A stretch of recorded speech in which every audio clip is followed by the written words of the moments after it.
Hello viewers, আসসালামু আলাইকুম। কেমন আছেন সবাই? আশা করছি আপনারা সবাই অনেক বেশি ভালো আছেন। আপনারাও কি আপনাদের বাড়িতে শসা চাষ করে প্রচুর পরিমাণে শসা পেতে চান? তাহলে আমি আপনাদেরকে আজকে দেখাবো আপনারা চাষের জায়গা না থাকা সত্ত্বেও আপনাদের বাড়িতে চাষ করে লাভবান হতে পারবেন। তো চলুন এবার শুরু করছি। সবার প্রথমে আপনাকে কিছু পাত্র নিয়ে আসতে হবে।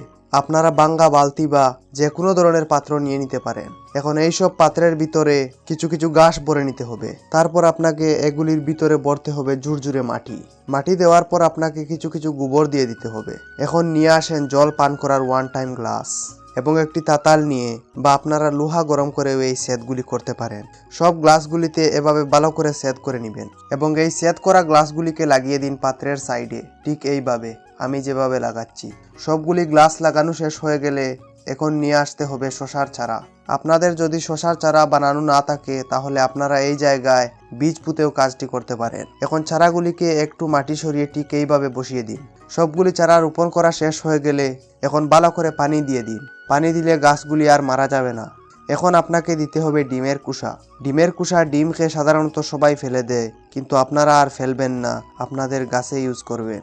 10 দিন পরে দেখুন গাছগুলি অনেক বড় হয়ে গেছে, আপনাদেরও এরকম হবে। 20 দিন পর দেখুন কিন্তু গাছগুলি লদ দিতে আরম্ভ করছে। আপনারা কিন্তু এই গাছগুলিতে নিয়মিত পানি ব্যবহার করবেন। গাছগুলি যখন লদ দিতে আরম্ভ করছে তাহলে এখন আপনাকে দিতে হবে একটি ছোট ছাড়। এটি আপনি ছোট ছোট বাঁশের টুকরো দিয়ে খুব সহজে বানাতে পারবেন। আপনাকে 4টি বাঁশের কুটি নিতে হবে, 2টি কিছু শর্ট সাইজের এবং 2টি কিছু লম্বা সাইজের নিয়ে আসতে হবে। এগুলিকে ঠিক এইভাবে গেড়ে নিন। শর্ট কুটি 2টিকে গাড়তে হবে আপনাকে পাত্রের পাশে। কুটি গাড়া শেষ হয়ে গেলে এখন আপনাকে দিতে হবে 2টি বাড়ল। বাড়লগুলি বসিয়ে ভালো করে বেঁধে নেবেন। এখন আপনাকে এক মাপের আরও কিছু বাঁশ নিয়ে আসতে হবে এবং এগুলিকে সমান দূরত্বে বেঁধে নেবেন। এখন আপনাকে নিয়ে আসতে হবে পচা মাছ এবং এর সঙ্গে আপনাকে দিতে হবে ভিটামিন B1 ট্যাবলেট। সব পাত্রে এরকম করে দিয়ে দিবেন।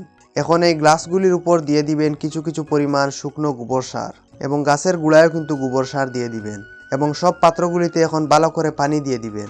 40 দিন পর দেখুন গাছগুলি পুরো বড় হয়ে চারের মধ্যে চড়তে শুরু করছে এবং কিছু ফুলও চলে আসছে। 50 দিন পর দেখুন ছোট ছোট অনেক শসা ধরতে শুরু করছে গাছগুলি। 70 দিন পর দেখুন গাছের নিচে একদম ভরে গেছে শসা ধরে। আপনারাও যদি আমার দেখানো পদ্ধতি মতো শসা চাষ করেন তাহলে আপনাদেরও ঠিক এইভাবে ধরবে। আজকের জন্য এতটাই। দেখা হবে পরবর্তী কোনো এক নতুন ভিডিওর মাধ্যমে। ততক্ষণ ভালো থাকবেন, সুস্থ থাকবেন। আল্লাহ হাফিজ।